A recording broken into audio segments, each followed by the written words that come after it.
My name is Jessica Garrity, and I did my redesign project on the calm down space in my classroom. I teach in a classroom for students with emotional disabilities, so I have a self-contained room with 9 students, grades kindergarten through 3rd. A lot of the time when they become upset, they become disruptive to the learning environment for themselves and other students, and they can also become physically aggressive, which results in them leaving the classroom and going into our calm room.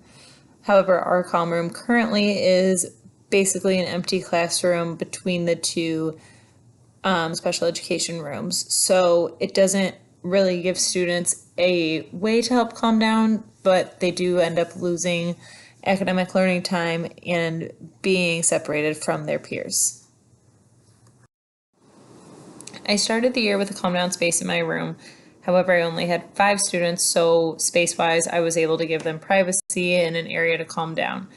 After winter break, I jumped to 9 students, so I lost that space due to needing learning space and desks for my other students. Even when I had the calm down space, I didn't teach my students the correct strategies to properly calm down in the most effective way. So redesigning this space, I wanted to make sure that students were allowed an effective calm down break before it reached the point where they needed to leave the room.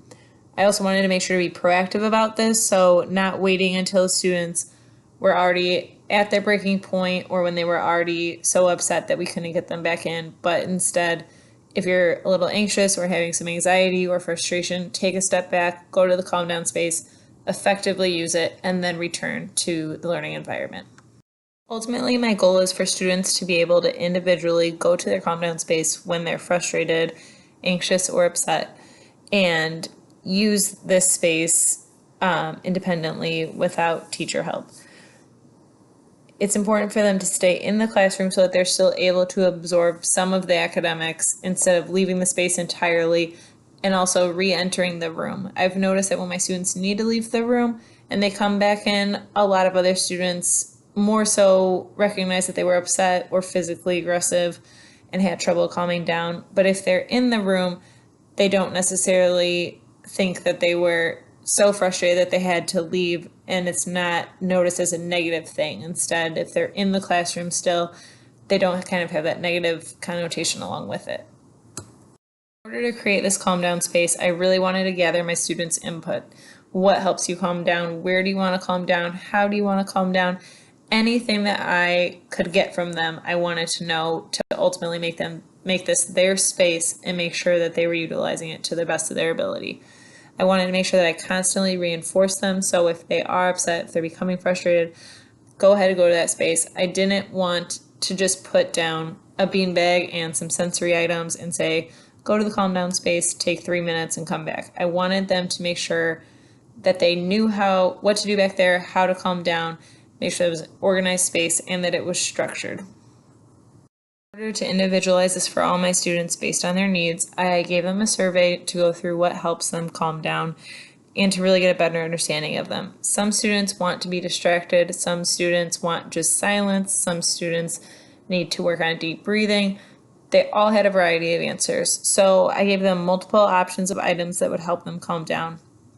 And then I went and made a schedule for them in an order that would help them to the best of their ability. When they go to the sensory room, they have a schedule to make sure that the last activity calms their body to go back to class. So I kind of wanted the same mindset here. So I have an example. Johnny's schedule is he has a minute with the sensory bottle, a minute with the TheraBand, and then 3 minutes of the deep breathing app for Sesame Street on the iPad.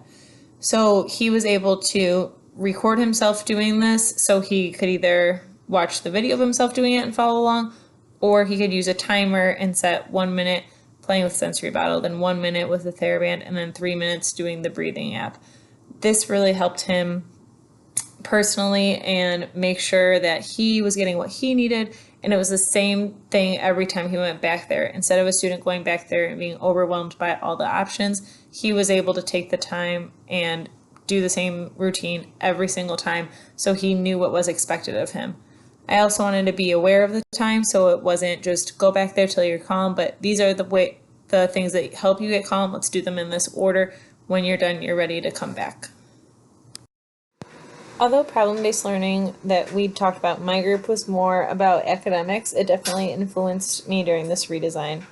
It gave me the opportunity to have open discussions with my students about problems when they were upset, and we were able to work together to learn what helps them calm down.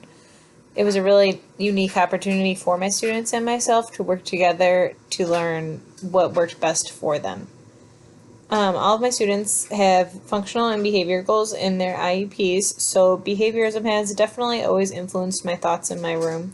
I have noticed my students learn best when given the same response to a behavior, so we try to keep all staff aware of what response we give to certain behaviors.